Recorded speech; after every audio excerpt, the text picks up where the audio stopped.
Speaking of Bronson and Luka not having no help ever, and Luka having to be ball dominant because he didn't have a point guard that can handle the ball. That's funny that people were saying that about the Dallas Mavericks last year. Like, oh, the only reason why Luka does that is because you can't trust nobody else with the ball.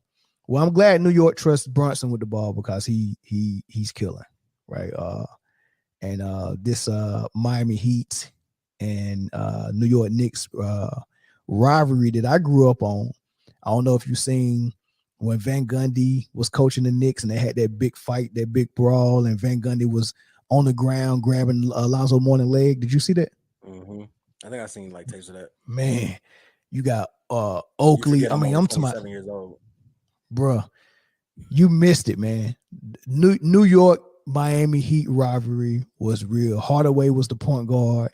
They had Mashburn, Zoe Morning, PJ Brown, Vashawn Leonard. Like this stuff, bro, that was cold. And then on the other end, they had Oakley and Pat Ewing and Charlie Ward. And Pat Riley bro, was the coach, right? Pat Riley coached New York when they was facing the Bulls, right? And then Pat Riley left New York and went to Miami. Was he coaching the Miami during this rivalry? He was coaching Miami during that rivalry, and Van Gundy was coaching New York. Yeah. Okay, I remember seeing like pics and videos of him coaching Miami. Yeah, I mean Hey, so my question is, man, do you think this rivalry gonna be reborn in the second round this year? If Randall plays, Randall is really like the key. I don't think if Randall doesn't play, if he misses 2 games, I think New York is outclassed at that point.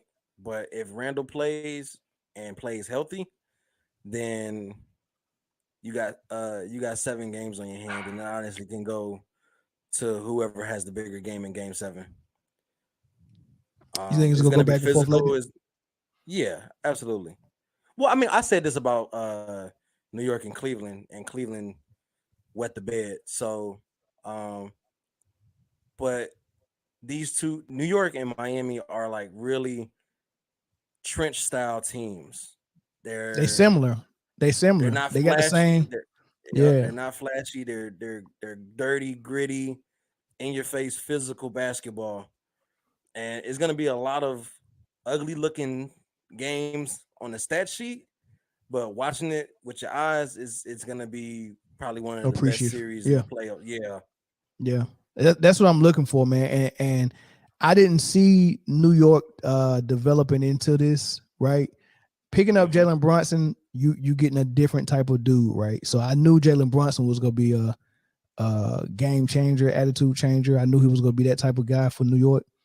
But when they made the trade at the deadline to get Josh Hart and bring him in, I was like, I like what they doing out there.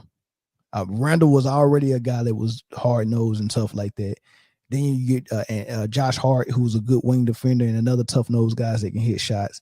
Add that to Brunson. I was like, man, they got something, right? And it looks very similar to some of the squads they had. There was contenders, man, where there was Spreewell and Allen Houston with Charlie Ward and them guys, and Marcus Camry coming off the bench, and Big Larry Johnson, hitting threes and throwing it L up. You know what I mean? So the squad looks like that, and Miami has always been like that ever since Pat Riley got there, and that's their pedigree, man. So now the Knicks has caught up, and now they facing each other in the second round, man. I think it's gonna be one of a dope series, man. It's gonna be different from what we've seen with the Warriors and the Kings. It ain't gonna be a whole bunch of offensive punch, but it's gonna be a lot of defense and good offense. It just it ain't gonna be a 3-point contest, man. So if the referees take their hands off of it and let it just be a real game, we're gonna see some good TV.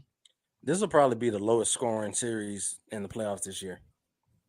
And you might be right, and hopefully this shows Adam Silver that what the type of basketball that they provided to us in the 90s can survive in this area as well, and we'll still like it.